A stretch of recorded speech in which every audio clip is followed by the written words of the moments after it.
Hello guys, स्वागत है आपका हमारे YouTube चैनल नो अडोरेबल में। दोस्तों, आज हम बात करने वाले हैं अर्थ से जुड़े कुछ ऐसे फैक्ट्स की, कुछ ऐसे बातों की जो धरती के बारे में आपको गलत पता है। तो चलिए वीडियो को शुरू करते हैं।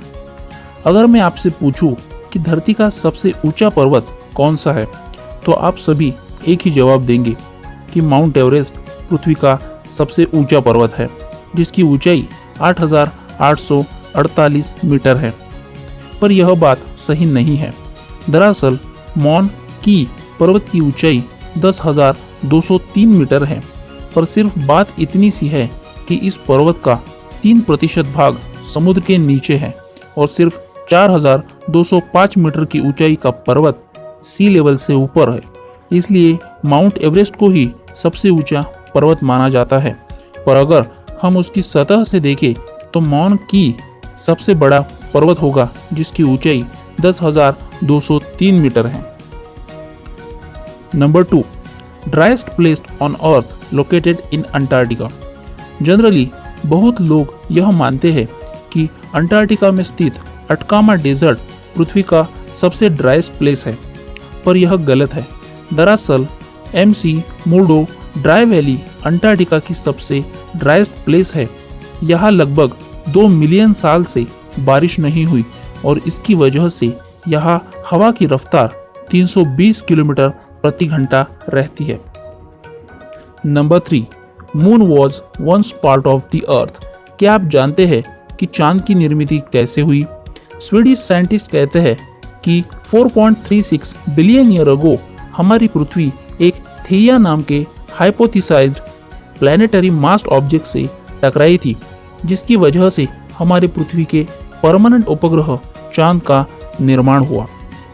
Number 4, in 250 million year continents will be reunite. हमें यह पता है कि हमारी पृथ्वी पर 7 खंड यानी कॉन्टिनेंट है, पर क्या आप जानते हैं कि यह कैसे बने?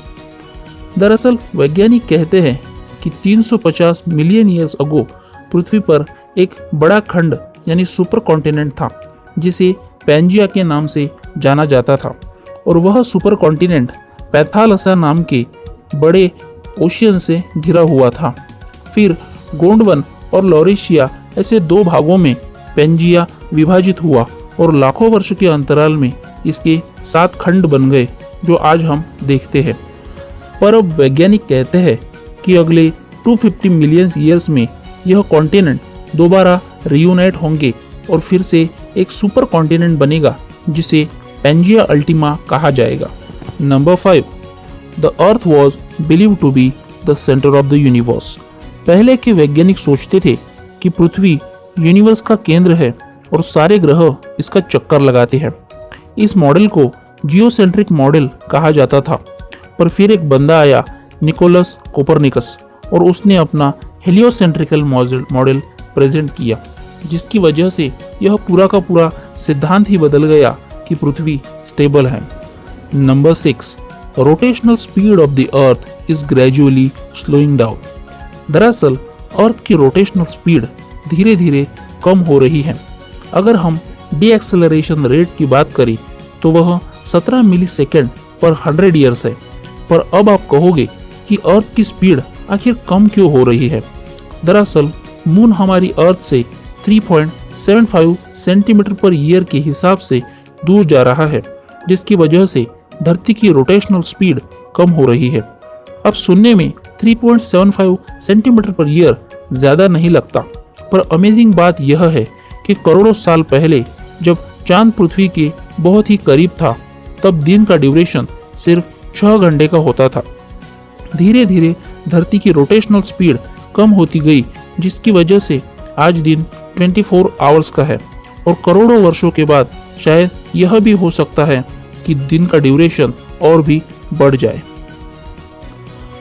तो दोस्तों, आज की वीडियो में हमने धरती से जुड़े कुछ इंटरेस्टिंग फैक्ट्स आपको बताए।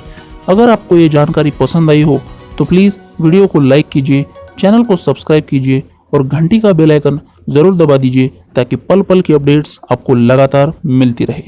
Thank you.